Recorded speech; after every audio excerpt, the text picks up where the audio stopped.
and keep asking questions. Thank you. All right. And the other question I had that I just realized is, why do you want this person in your life? He's hurting you on purpose. He's deserting you, not giving you closure, not explaining. And he has narcissistic personality disorder. So I got to ask, why do you want this person in your life anyways? Why don't you be the one that makes him kick rocks? It'll really raise your self-worth, okay? Sorry, Malika. Please keep asking questions. Thank you. Emily Taylor. Hello, Emily. Hello, David. Thank you very much for making this video. I was attached emotionally closer to my language teacher at my school than my mom. My mom raised me and my brother in a very strict and controlling environment. Dad was alcoholic and he left family after 7 years being with my mom. Today, I have a very high respect for all teachers, and I have developed very good relationships with all my daughter's teachers at school. Awesome, Emily. And this is why you value emotional connection. Out of the about 10 emotional needs we have, which are the most important things in the world, and is what makes relationship function and grow and be rewarding. Emotional connection is a very important one. And so you have, because you emotionally connected with somebody in childhood is why you value it now in adulthood. And you're also learned, I hope you're learning, that not everybody values that. Your mom, who never emotionally connected with you, is because she never has with anyone ever in her life. And that's a very safe thing for me to say, okay? We don't grow up emotionally connecting with people and then don't want to in adulthood. It's a need.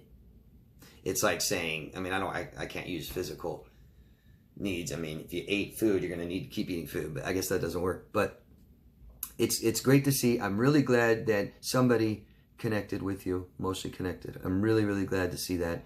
And that is something that you now can value and have in all your relationships, okay? So now you know an attribute that you really like about people. And not everybody values that, okay? And it might take a while to see. Sometimes people can fake emotional connection, especially in the beginning, to get what they want from you, okay? Okay, Vixima4. Hope I'm saying that right. Thank you for this video. I went no contact with a malignant narcissist on drugs 2 months ago and have since overcome the pain he caused. But now, month 2, it's back a bit. I don't understand why. Could it be loneliness? PMDS. I have Graves' disease and had an episode a year ago because of the stress. I'm so sorry. So sorry. You know, you might have a stress disorder, and this causes a ton of medical, physical ailments. So you said you went no contact with an ex 2 months ago, and now some of the pain is back. So I would ask, what have you done?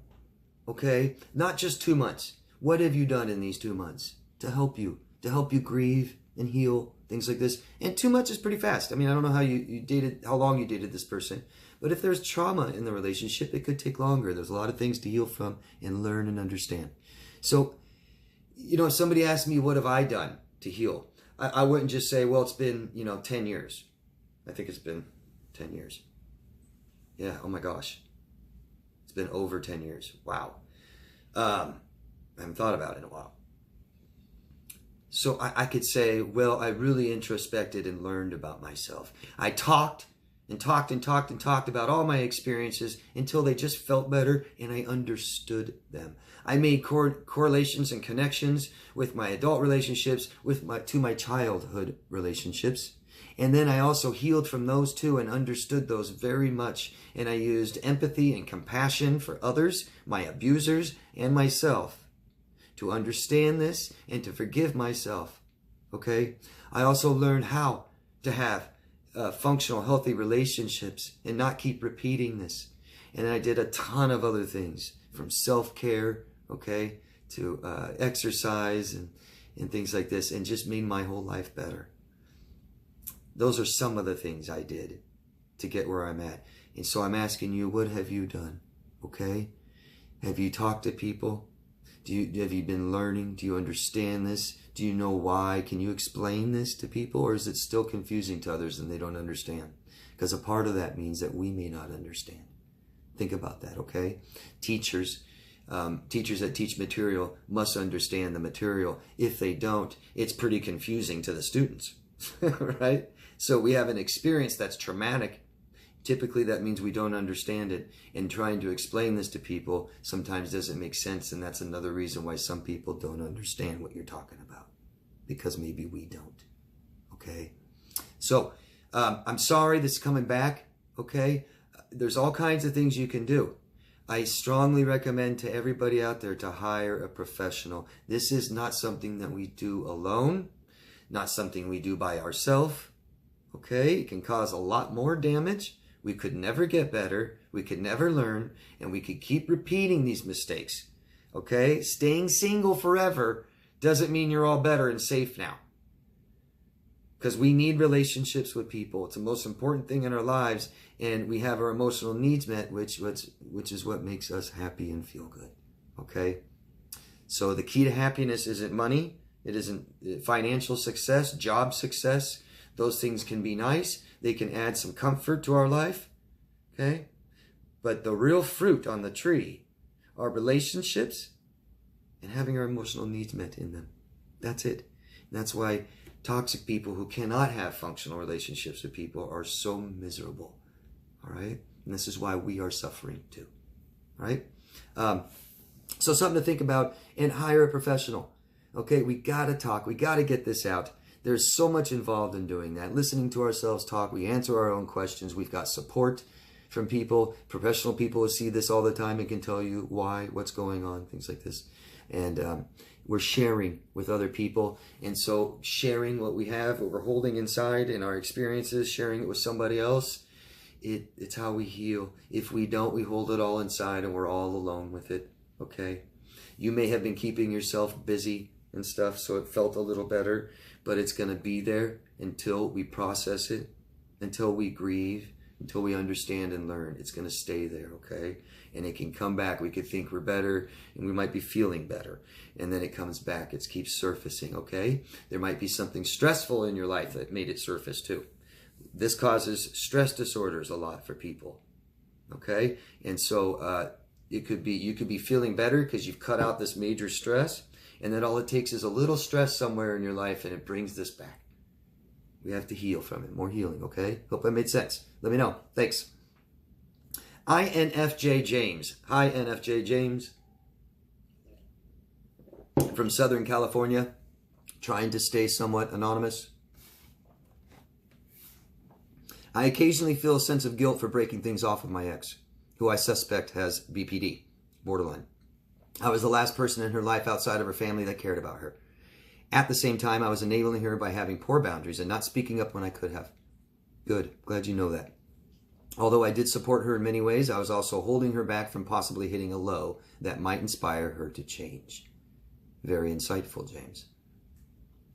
Hindsight does that, doesn't it? Hindsight is 20/20. Anyhow, I sometimes feel more guilty about the enabling, but I try to let these thoughts pass. It's not healthy to think of what ifs, since I can't change the past. That is very healthy. That is very healthy.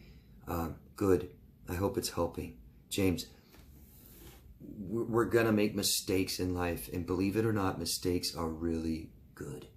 That is the best way to learn. I trust somebody who made a mistake, learned, and now doesn't do it anymore, than somebody who read it in a book and says, oh, I won't make that mistake then. I trust the other person. Really, a lot more, James. I trust you more than somebody just reads it and goes, yeah, I don't know, but makes sense. I believe that. You know, you learned. You're learning.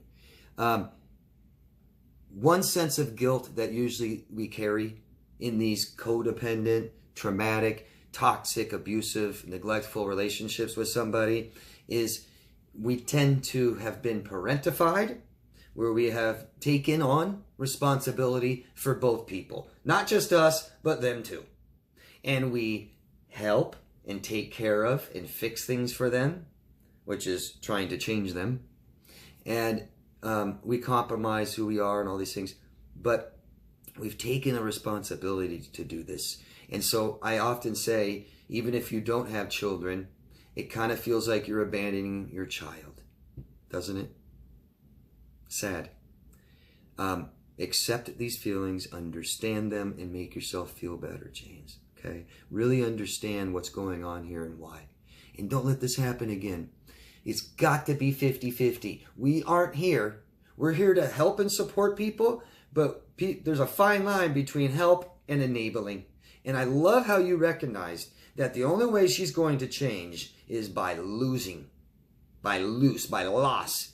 Because for someone to change and heal their personality disorder, for a borderline to heal their personality disorder, typically, well, it's such a big thing to do, biggest thing in their life, okay, biggest choice, hardest thing to do.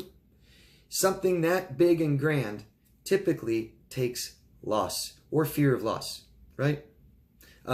Doctor tells me I've got liver disease from drinking. Okay? I'm about to lose my liver, lose my life. Quit drinking. Finally.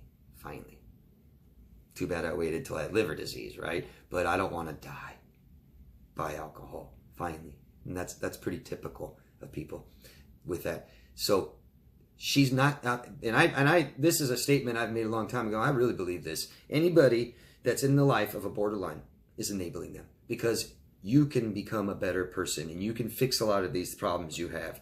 And there's even doctors that believe that there's cures for borderline personality disorder. Okay. So if you're not doing that, anybody around you is just enabling that behavior. Okay. And this BPD is very severe. It's a personality disorder. It's on the line of neurosis and psychosis. Okay. It can be extremely damaging to the people around you. Okay. And it needs to be fixed. There needs to be attention. You need to be responsible and get the help that you need. And I've just seen, I am so experienced with people with this disorder. I know so many people, and I just see the same thing every time. They'll often go get some help, and they'll go to somebody who can't help them on purpose. I have people with borderline personality disorder contact me for me to help them. I'm sorry, but I'm a life coach. You need a lot more than that. I'm not here to help you. I don't know how. I cannot, and I would never try.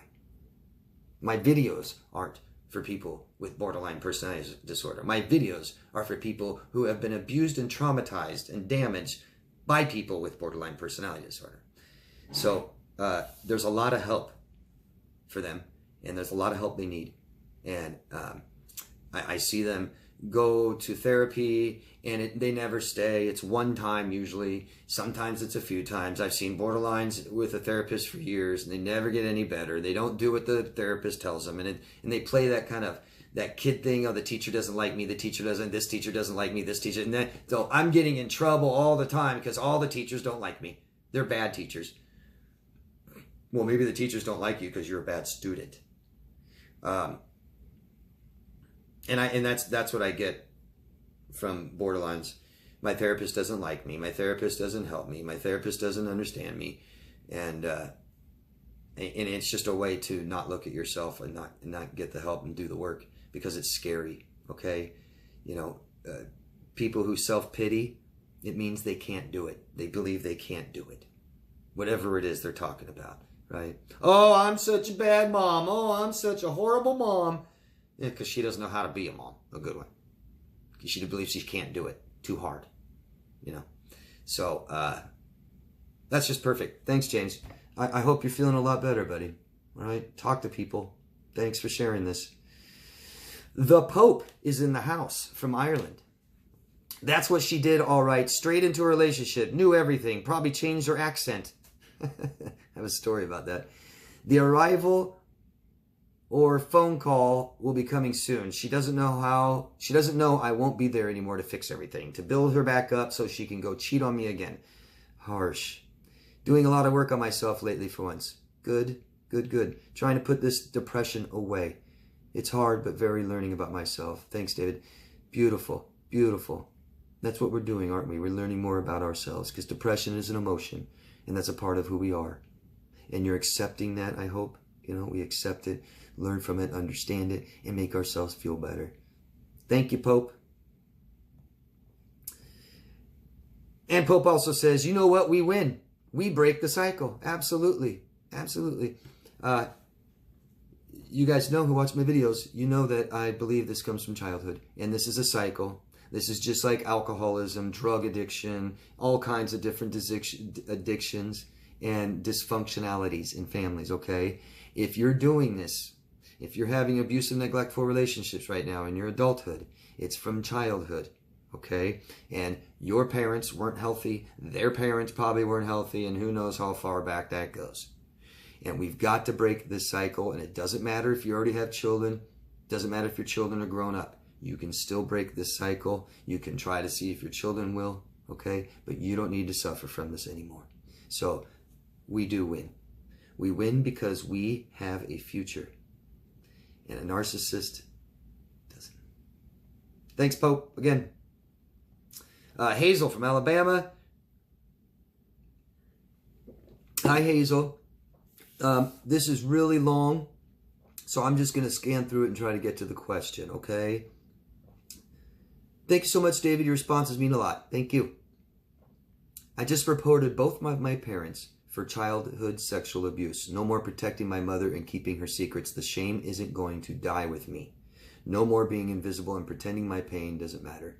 I was the lost child in the family. I've been no contact for 3 years. Wow, Hazel. I'm really sorry for your experiences, and I'm really sorry if you're experiencing stress, guilt, shame from this. I hope you have support, Hazel. I hope that you have somebody or a group of people supporting you right now, because you need it. Commendable thing. So here's your question down here. How can someone start to repair their self-esteem after sexual abuse? Could you also do a video on the lost invisible child in the narcissistic family? I'm interested in your thoughts on that role. Thanks so much, David. You have a great purpose for your life. It's so clear in the work you're doing. Oh, thank you. That's very sweet.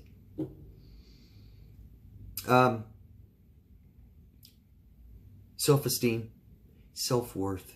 That's the biggest one, okay?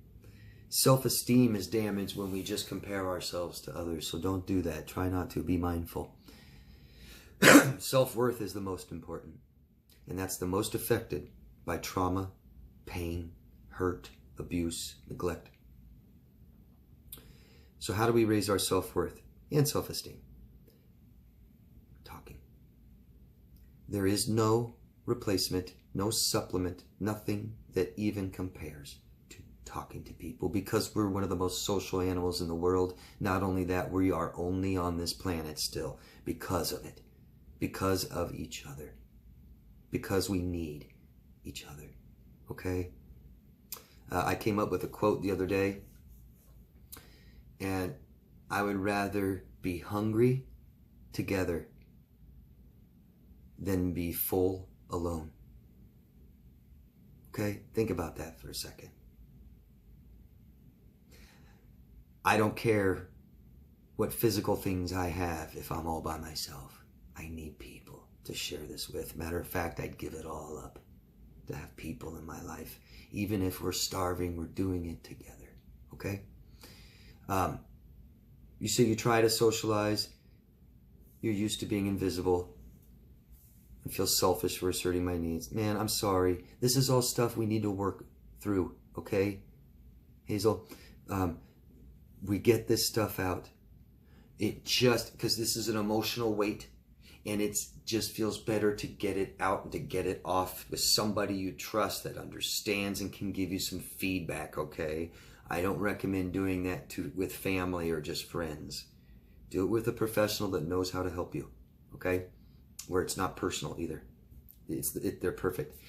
There's so much that happens when we do this. We hear ourselves talk. We answer some of our own questions. We feel not alone anymore by keeping it inside. Okay, we've got to understand this in our childhood and our abuse and neglect, and we use compassion and empathy, and we understand our parents. I'm not saying forgive them, we understand them. Because everything that's ever hurt in your life, you don't understand it, and we heal when we understand it. Okay? We can raise our self-worth by taking care of ourselves, by making better choices and decisions, and showing the world and proving to ourselves that everything we want, we are worth it. Everything we need, we are worth it. So we go get it and we go do it. If I say take supplements, or your doctor or your therapist or your life coach says take supplements, take those supplements. Go buy them and take them regularly. That must mean you're worth it. We brush our teeth and comb our hair and we shave our bodies if we want, and we put on makeup and we put on our clothes and nice clothes and smell good to the world. We take care of ourselves because we believe we are worth it, that we are equal, that we are members of society and we are accepted in society, okay? Lots of depression follows this stuff.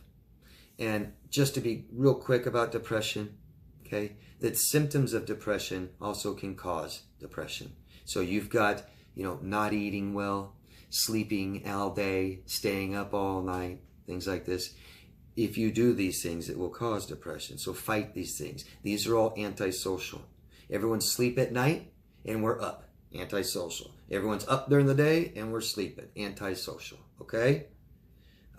So be more of a member of society. Be involved. When you go out there and you feel anxious or generalized or social anxiety, start being involved. Put yourself out there and talk to people. That's how we fix those things, okay? But lots of therapy needed here, necessary. Familial therapy, unless there's no more members of your family. Talk therapy. We need. We might need some. I'm lost. Cognitive, maybe even dialectical therapy. All of it talk therapy, not hard, okay? And guess what, Hazel? You are worth that help that you need. By hiring it and getting it and doing what they say proves that and raises your self-worth, okay? Self-worth is damaged by things that hurt us that we don't understand. It must be us. It's like the child who believes the parents are divorced because of them. They weren't good enough of a child. It's internalizing this pain and not understanding it. But as we get older, we understand our parents didn't get along and it wasn't me. And that shame kind of goes away. It lowers our self-worth, okay?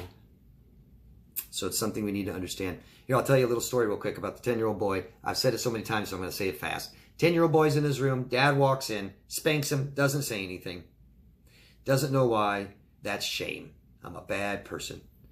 Okay? But if the dad came in and told him why, you did something bad, that's what you did, don't do it again, spank.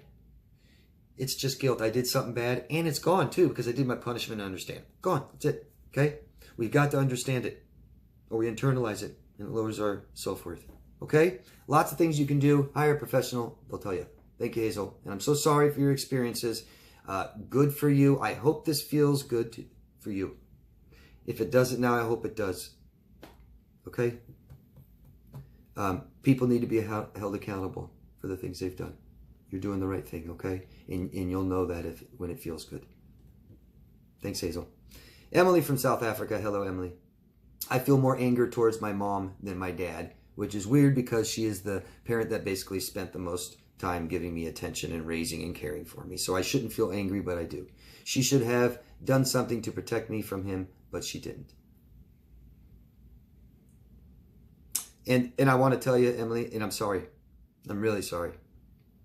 There's a couple roles each parent has. And it's just instinctively wired in us. We know this, and child expects these, okay? And dad's role is just to get involved in the child's life and point them in the right direction, okay? The mother's role is to keep you safe and secure. Misogyny typically was formed because the mom didn't keep the child safe, okay? That typically is the beginning of misogyny. Emily, you're angry at your mom because she didn't keep you safe. She's supposed to protect you, and I'm sorry. So let's learn how to protect ourselves. Okay, we need to learn that ourselves. Your second question: why is narcissist survivor disorder not in the DSM-5? Because it's not a disorder. I don't know where you got that. You're saying how I feel. I think you're saying how I feel is not classified as something and not in the DSM. These are forms of PTSD, Emily. and you're talking about your parents, it's been since childhood, since maybe you were very, very young, the same kind of trauma over and over and over again, reoccurring, and that's typically C-PTSD, okay? PTSD is in the DSM, I believe, but C-PTSD is not. This takes a while, okay? 5 editions of the DSM, maybe the 6th one will have it, okay? I've just never heard of narcissist survivor disorder, because I don't think it exists. I don't think that label is actually a label. What you're experiencing, okay? What you're experiencing is trauma. Stress after trauma. Stress during trauma. That's what you're experiencing. And this causes us to be on high alert all the time. And it causes depression and anxiety. It also causes the shrinking and swelling of parts of our brain that causes damage. Okay? So, and you said, what are some things that emotionally neglected people suffer from that is difficult for them to notice? Relationships, most important thing in our life. Okay? And we have our emotional needs met that way. Emotional needs are more important than physical needs. They are. And if we don't have our physical needs met, it's stressful. So if emotional needs are more important and we don't have them met, it's extremely stressful. It's called emotional neglect, and that is abuse. Okay? And it causes a ton of stress. All right? So, like I just said, depression, anxiety, sleep disorders, eating disorders, addiction disorders. C-PTSD is an umbrella term that covers all of this. Everything. Everything. From autoimmune deficiency diseases to Crohn's to intestinal problems, migraine headaches. It can cause problems with your skin, your teeth, your nails, your eyes, your organs. Your biography is your biology. Your story is your body. And it reacts to it. And we've got to take care of our emotional well-being for our physical bodies, okay? I'm sorry, Emily. Get help. Get away from those parents. Cut the stress out of your life, okay? Thank you. Keep asking questions. Emily Taylor, again. Hello, David. Hi, Emily. I hope you and your family is doing well. Thank you, we are. I hope your beautiful family are well, too. Thank you. Could you please kindly talk about how to meet healthy emotional needs to a newly formed relationships between 2 romantic partners? I appreciate all the work you do for us. Thank you. Yeah, I sure can. I was just talking about it. And I'm glad you're asking. I'm glad you want to know. So, Emily, we learn as we go. Relationships are extremely difficult, as we know, as we can see. And it takes 2 people working together. The codependent relationship means one's doing everything, the other one's doing nothing, typically. Okay? And we're not both working together.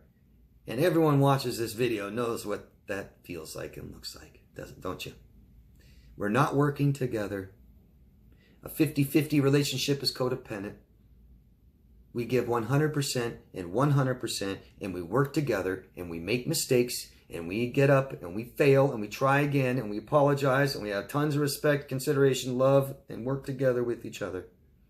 Number one way to start knowing how to meet our emotional needs is to understand them, okay? I have a video where I talk about this exactly. A whole video for you, Emily, and everybody else out there. So if you go to the front of my channel, of any YouTube channel, you'll see a bar, and on that bar you'll have videos and playlists. You want to go on the playlists, and one of my playlists is Healing C-PTSD. And in that, and then I have a video, how to meet emotional needs. Okay, and I talk about all this. So it would take me quite a while to start explaining how to meet each need for you right now in this video. But please keep asking questions, specific questions that I can answer for you. One of the emotional needs that we have, probably the most important one, is emotional security. And it's an emotion, okay? It's not a thing, right? Physical needs are a thing. We know what food is. We know what water is, and oxygen, and shelter, and sleep, okay? That's a thing. We can see it, touch it, feel it. Except oxygen. But it's there. We know it's there. Emotional needs, it's emotional, okay? It's a feeling. And emotional security, I'm not going to describe it like this. I'm going to describe it like this. It feels like the partner in your life that you're committed to will always be there for you, no matter what. They've got your back all the time. Even when you're down, especially when you're down, they'll arise and be there for you. They won't talk bad about you, ever. They won't let anybody else talk bad about you. Okay? Just thinking about that, doesn't that feel good? That's emotional security, okay? And if you can know what that emotion feels like, that's what we need, okay? So we know that there's a problem in a relationship when it doesn't feel good anymore. Relationships are meant to add comfort, not stress. And if we don't have our needs met, we have stress, not comfort. Emotional security feels good, and that's what we're working for, to have that feeling, and it takes both people equally trying. It's not easy, Emily. It's not easy. And there's books out there, and there's professionals out there to help you with this too, okay? Good luck, Emily, in your relationship. Okay, you deserve it. And keep asking, okay? Just keep asking. I'll try to answer all your questions, the specific ones, okay? Davy Dude. Don't know where you're from. I wish I knew your location. Hi, Davy Dude. Hey, thanks for responding. Could you perhaps make a video about the stranger aspect of a narcissist? We lived in this house for 9 years. Those last 30 days were just odd. She behaved as if she was a guest in the house. Real withdrawn and just super quiet. She did not want me to even take her plate or bowl in the kitchen when we were in the room. At times, she'd even bring me food like she used to, and then abruptly stop a few days, and then once or twice more, and then stopped and moved out. She also talked in a little girl's voice a couple of times. We were in bed together as she was far away from me. The room was completely dark at 11 p.m. and my foot touched her foot. She immediately moved it away. I asked what's wrong. In a little girl's voice in the dark room, she replies, "It's because your foot was on top of my foot." Exact words. I stayed quiet and just, huh? Who the hell was that? Was so creepy. Out of nowhere. Any idea about this, Dave? I just found you a few days ago. Appreciate the videos. Thank you. And my name's David, okay? I don't like Dave. Thank you. I don't like telling people, but I want to. It's my name, David. Okay. And by the way, she sounds borderline. That might help you. Might make more sense. She doesn't sound like a narcissist. She just what you described is borderline-ish. Okay? The talking the little girl's voice is what we call splitting.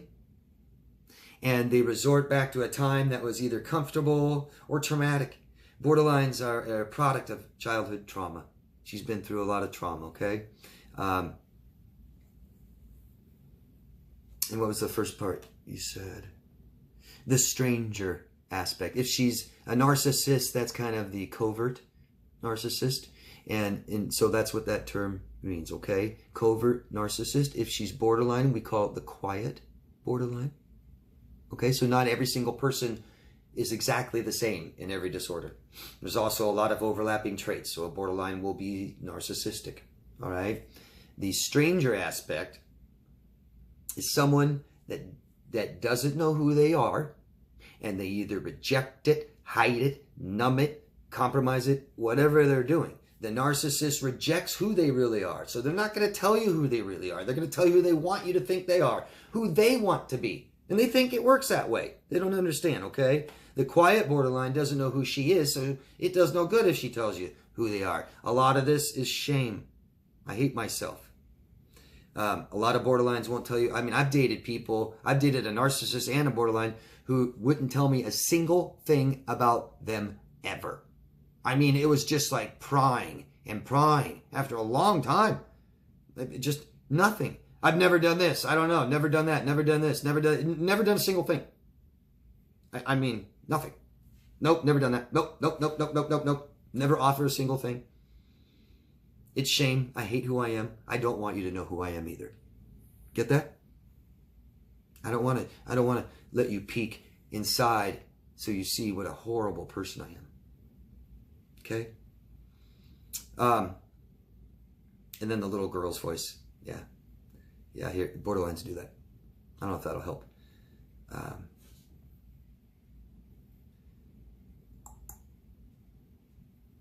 I think I answered your questions. Let me know if I haven't, Dave. Davey Dude. All right. Thank you. And that's all, folks. Thank you very, very much. Please keep asking questions. Lots and lots of questions, okay? Keep them coming, all right? Let me know what you think of my answers. Please give me some feedback and keep asking, all right? Everybody, thanks for your support. Do what you can. You can find me at daviddemars.com if you want coaching. And always love yourself first, guys, okay? Take care. I'll see you next week. Bye-bye.